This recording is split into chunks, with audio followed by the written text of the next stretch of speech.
वेद पुराणों में लिखा हुआ है, हो सकता है आप लोग पढ़े भी होंगे। ये द्वापर युग की बात है। उस समय चक्रवर्ती सम्राट महाराजा दशरथ जी शिकार खेलने के लिए वन में आते हैं। काफी देर तक जंगल में भटकने के बाद इधर उधर भटकते हुए यहाँ सामने प्रमोद वन, ये सामने का जंगल जो था अब तो कुछ कम हो चुका है, प्रमोद वन के नाम से था। इस प्रमोद वन में भटकते हुए वो बिल्कुल परेशान हो गए और इधर माता पितृ भक्त श्रवण कुमार जी अपने अंधे माता पिता को कांवड़ में बिठाकर सभी तीर्थों के दर्शन कराने के लिए जो निकले हुए थे वो यहाँ आते हैं और उनके माता पिता को काफी तेजी से प्यास लगती है। वो मानते हैं कि हे पुत्र, मुझे जल की आवश्यकता है, मुझे कहीं से जल लाकर पिला दो।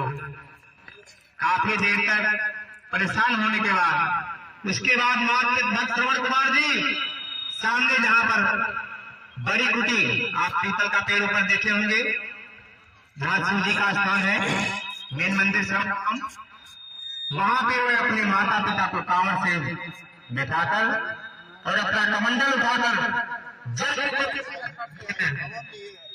और जिस समय यहाँ वह यही घाट है, इस संगम तट पर तमसा तट पर आते हैं और अपना कमंडल जैसे ही जल में डुबाते हैं, कमंडल डुबाते ही डब डब की आवाज आती है और उधर चक्रवर्ती सम्राट महाराजा दशरथ जी सोचते हैं कि लगता है कोई हिरण जल पी रहा है।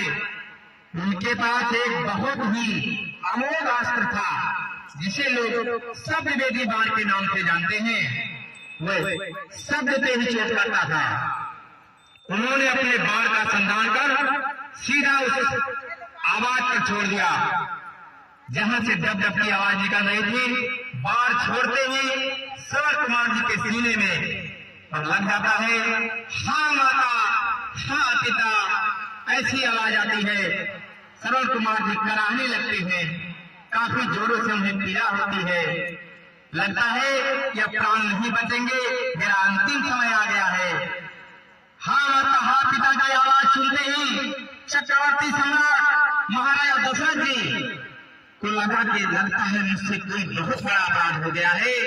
वे धनुष बाण छोड़ के दौड़ते हुए सीधा आते हैं घाट के पास और देखते हैं कि मुझसे तो बहुत बड़ा अपराध हो गया है, मुझसे इस मनुष्य का शिकार हो गया।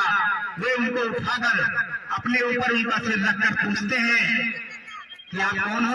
श्रवण कुमार जी अपना परिचय बताते हैं और यह कहते हैं कि आप मेरा एक काम कर दीजिए, मेरे अंधे माता पिता को जल पिला दीजिए, जो कि वहाँ पीपल के वृक्ष के नीचे बैठे हुए हैं, मेरा इंतजार कर रहे हैं, वे काफी देर से प्यासे हैं।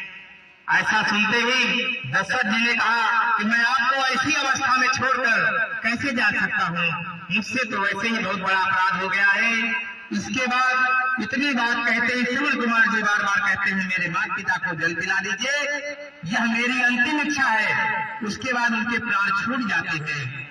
राजा दशरथ जी कमंडल का जल उठाते हैं और सीधे पीपल के पेड़ के पास जहाँ मेन स्थान श्रवण जी का है वहां जाते हैं और अंधे माता पिता को लगता है आहट से कि लगता है मेरा पुत्र आ गया है।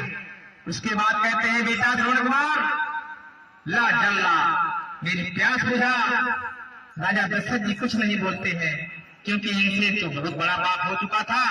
उसके बाद वे पहुंचते हैं, सीधा कमंडल उनके हाथ में पकड़ाते हैं तो वो कहते हैं, कौन हो तुम? मेरे पुत्र श्रवण नहीं हो, तुम श्रवण हो ही नहीं सकते, पहले परिचय बताओ, उसके बाद मैं जल ग्रहण करूंगा।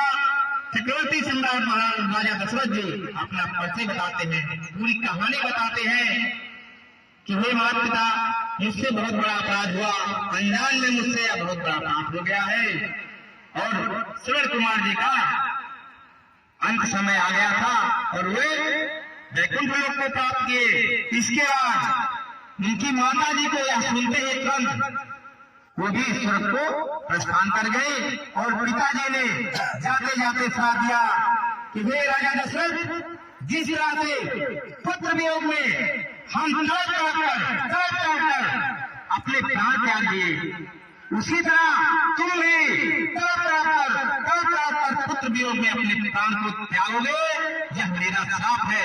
इसके बाद वो भी अपने शरीर को छोड़ देते हैं।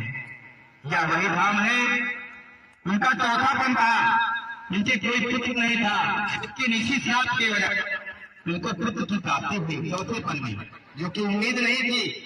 यह वही धाम है, यह वही पवित्र धाम है। हमको आपको सभी को अपने परिवार में श्रवण कुमार जी की कथा को सुनाना चाहिए।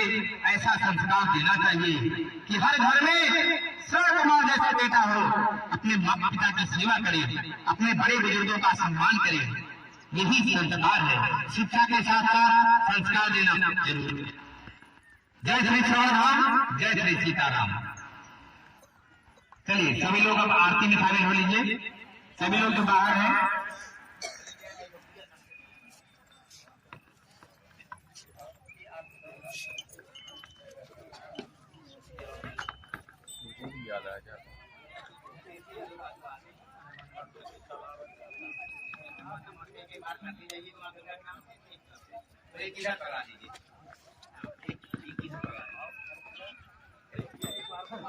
वक्रतुंड महाकाय सूर्यकोटि समप्रभा निर्विघ्नं कुरु मे देव सर्वदा। जाइए ना, जाइए ले लीजिए।